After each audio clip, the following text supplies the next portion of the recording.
What's up, Ortona Dolphins and anybody else who may be watching? Here's Coach Scott coming to you with some more virtual PE.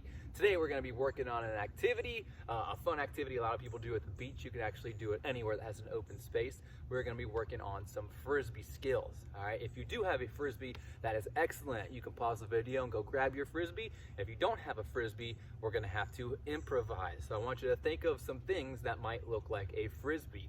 Perhaps you have a canister of oatmeal.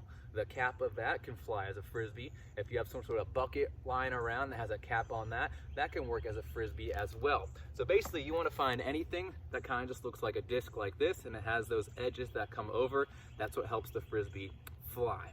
Now, the first thing we want to do is we want to know how to hold the Frisbee. Obviously, if you're left-handed, you're going to hold it with your left hand. If you're right-handed like me, you're going to hold it with your right hand.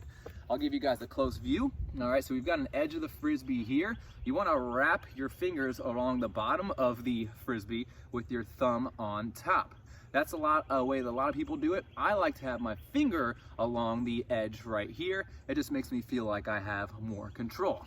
Now, the way you stand when you are throwing a Frisbee, we're going to be doing what is called a backhand throw. Whatever arm or hand you throw with, you turn sideways so that hand or that arm is facing where you are throwing. Since I'm throwing that way, I have my arm facing you guys right here.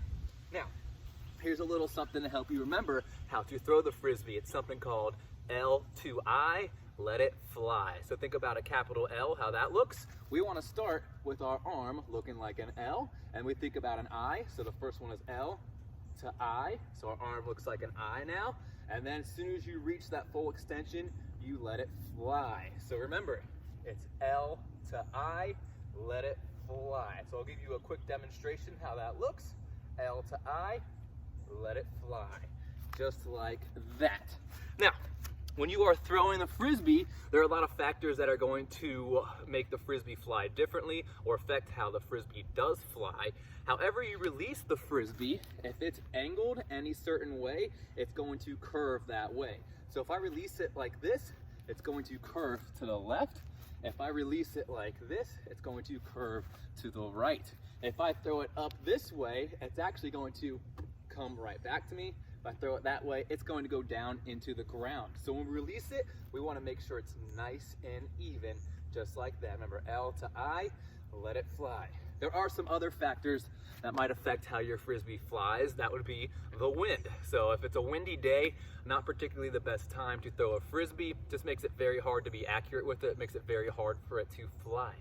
Now, once you get the throwing part down, you're going to have to work on catching. There's a couple ways to catch. One of the main ways to catch is just clamping your hands together, kind of like a crab. So you can catch with two hands like this, or if you're really skilled, you can do one hand. And you have to think about where the Frisbee is coming into relation of your body. So if it's above my stomach area up here, I want to catch with my thumbs down like this. See how my thumbs are pointing down? So the Frisbee comes at me, I catch it like that. Now if the Frisbee is going low, I'm going to switch my hands the other way so my thumbs are up, so I can catch it just like this. Now, me being a big Florida Gators fan, I like this style of catching. It is called the Gator Chomp. Now, whenever the Frisbee just gets close to you, you have to have good timing and good hand-eye coordination. You're going to put your hands like this, like you're a gator. You're going to chomp it and catch it right in the middle. So it's coming towards you, chomp just like that.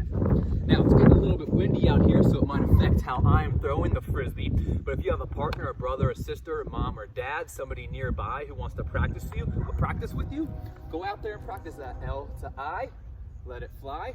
Practice the two-hand crab catch. You can practice the one-hand crab catch, or if you're a gator like me, gator chomp. Now, if you are by yourself, you can still practice throwing and catching by yourself. A Frisbee, like I said, whatever direction it is angled, it's going to curve that way. So if I throw the Frisbee up like this, it's going to come back to me, all right? The more you angle it up, the easier it is to come back to you. If I angle it like this and throw it, it's probably not going to come back to me. So if you're all by yourself and you just want to practice catching by yourself, you can throw your Frisbee just like this. You might have to move a little bit, but it still gives you something to do if you are all by yourself. So practice all those different throws. The gator chomp just like that. The two-hand grab crab.